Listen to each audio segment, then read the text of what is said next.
उम्र रूपी नदी डूबती जा रही है, हर दिन घट रहा है, बढ़ नहीं रहा।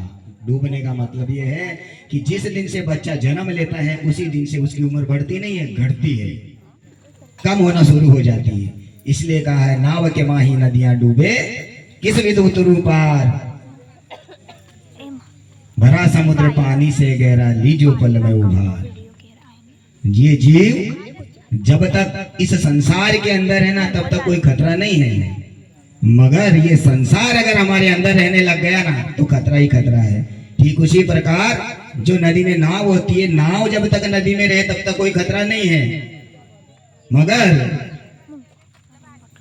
अगर नाव के अंदर पानी भर गया, नाव नदी में डूब गई, रहने लगी तो डूबेगी।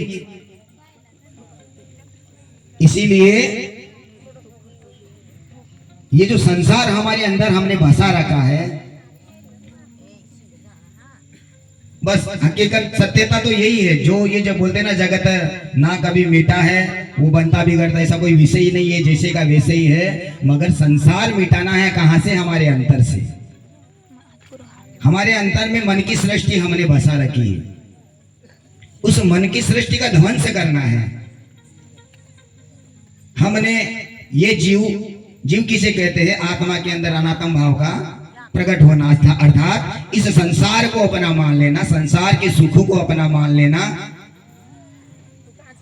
परिवार को अपना मान लेना, महल मकान को अपना मान लेना, जो भी जगत के अंदर व्यवहार है उसको सबको अपना मान लेना, यही अविद्या अज्ञान था। इसी कारण ये जीव, अभी अभी शुरुआत में कहा था तुंगा जी महाराज ने, जब लग इच्छा तब लग जीव कहा है। तो इच्छा करके तो ये जीव संसार के अंदर फंसा हुआ है, इच्छा के कारण ही इस संसार में जीव फंसा हुआ है। इच्छा कारण चल कर आए उत्पत्ति कारण धरी काया। इच्छा के कारण से तो लग 84 का फेरा है, बार बार पुनरूपी जन्म पुनरूपी मरणम, बार बार यही हो रहा है, जन्मना और मरना, ये इच्छा के कारण ही हो रहा है। तो जो हमारे संसार हमारे अंतर के अंदर जो हमने मन की सृष्टि तैयार कर रखी है, इच्छा के माध्यम से इस जगत को हमने अपना मान बैठे हैं, इससे हमको ऊपर उठना है। जो हमारे अंतर में जो जगत बसा हुआ है उस जगत का ध्वंस, वो जो भ्रम है वो मिटना चाहिए। बाहर तो जिसे का वैसे रहेगा, सूर्य अपनी जगह, धरती अपनी जगह, सब अपनी अपनी जगह रहेगा बाहर, उसमें कुछ ये नहीं है परिवर्तन होने वाला, मगर अंतर से परिवर्तन होना जरूरी। इसीलिए कहा कि हम जगत में रहेंगे तो कुछ वांदा नहीं, मगर जगत हमारे अंदर नहीं रहना चाहिए। इस प्रकार परमात्मा से इस संसार के अंदर नाव के माही नदियां डूबे किस विधि उतरू पार, है ना। शरीर रूपी नाव के अंदर उम्र रूपी नदी डूबती जा रही है, हर दिन कम होता जा रहा है, नदी डूबती जा रही है। भरा समुद्र पानी से गहरा लीजो पल में उभार।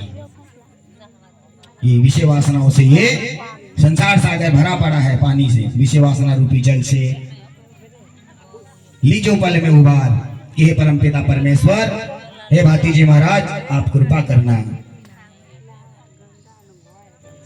मैं अज्ञानी हूं, ना समझ हूं, जैसा भी हूं, कुकर्मी, निर्लज, नीच, पापी, जो कुछ भी हूं, मगर मैं आपकी शरण में हूं, मैं आपका हूं।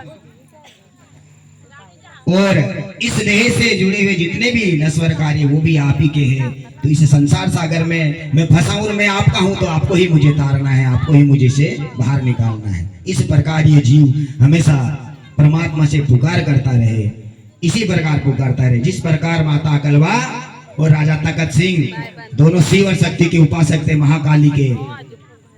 माता पावागढ़ वाली मैया के वहां हर साल नवरात्र में पैदल आते थे दोनों, और शिव की दोनों पति पत्नी सेवा करते थे। और हमेशा इसी प्रकार वो दोनों जीव वैसे ही पुकारते थे परमात्मा से, इसी प्रकार शिव शक्ति से आराधना करते थे कि एक वीर पुरुष ऐसा हमारे घर में जो इस